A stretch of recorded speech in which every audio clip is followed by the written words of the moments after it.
Hi everyone! Inappropriate toileting is a really common problem, and making sure your cat has a litter tray available is a big part of putting a stop to it. But often it's not as easy as just putting a litter tray down and expecting them to use it. There are lots of things to consider to make sure your cat is happy. So today, me and Sparks will be sharing advice on how to create the perfect litter tray for your cat. So firstly, think about what tray to get for your cat. If you've got a kitten, start with a shallow tray with small sides to make it easy for them to hop in and out as they need to. But remember to replace this with larger tray as they grow, as it's really common for cats to outgrow the litter tray and then they use it with their bum hanging over the edge because it's not big enough. Hooded trays can be useful for providing privacy, but again make sure it's large enough for your cat to manoeuvre once inside. If you have an older cat or cat with mobility issues, avoid trays with high sides or a lip around the edge and find one that's easy for them to get into. If your cat already has toileting issues, I would suggest avoiding the self-cleaning or electronic litter trays, as there is a lot here that could deter your cat from using it.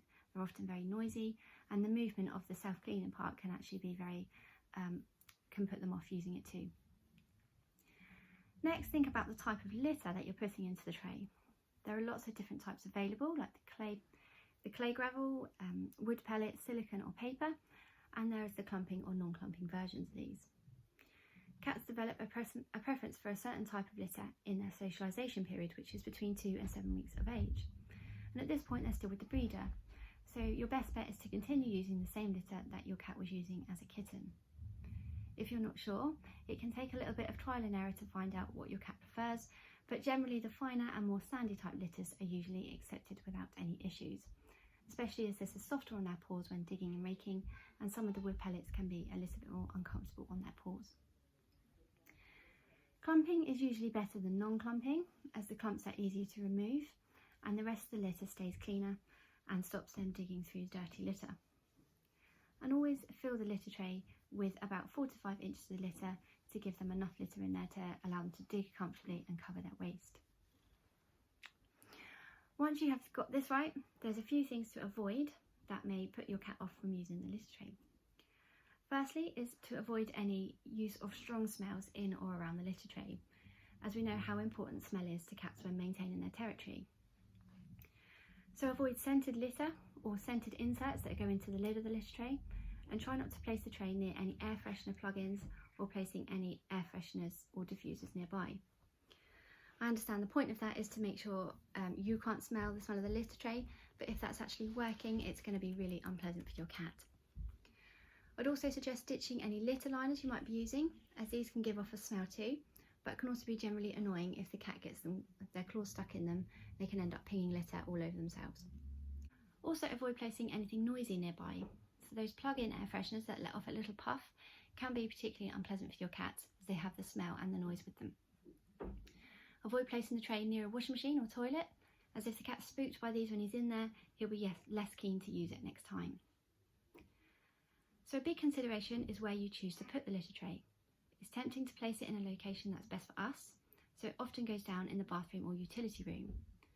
But normally this isn't the best place for the cat. And as I mentioned, they might be disturbed by noisy appliances, and sometimes they might not even have access to the tray if someone's in the shower or bath, for example. Keep the tray away from areas your cat will feel vulnerable, so away from cat flaps and doors and windows where they may be overlooked by other cats outside in the garden.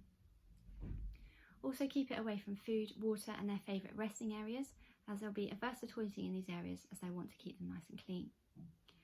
If you have small children or a dog, make sure your cat can toilet away from them so they're not disturbed, and if that's not possible, a hooded tray might be the best option. Think about the location that would be best for your cat. This will normally be in a quiet place that they can easily get to. And I'm a fan of keeping litter trays in the bedroom. They're normally nice and quiet throughout the day, and it's fine as long as you keep them nice and clean. If your cat is the only cat in the household, have 2 trays to allow her to choose which one to use, and give her the opportunity to wee in one and poo in the other, which is a normal part of cat behaviour. In a multi-cat household, make sure you have 1 per cat, plus another one, to always make sure every cat has a choice of where to go at any given time. Place these in separate locations so the cats actually consider them to be separate toileting areas. And finally is to keep on top of cleaning the litter tray. Solid waste should be scooped out at least once a day, and the litter totally cleaned and the tray wiped down every week.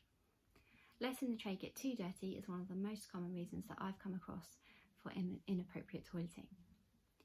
So hopefully that's given you some idea on how to provide the perfect litter tray for your cat.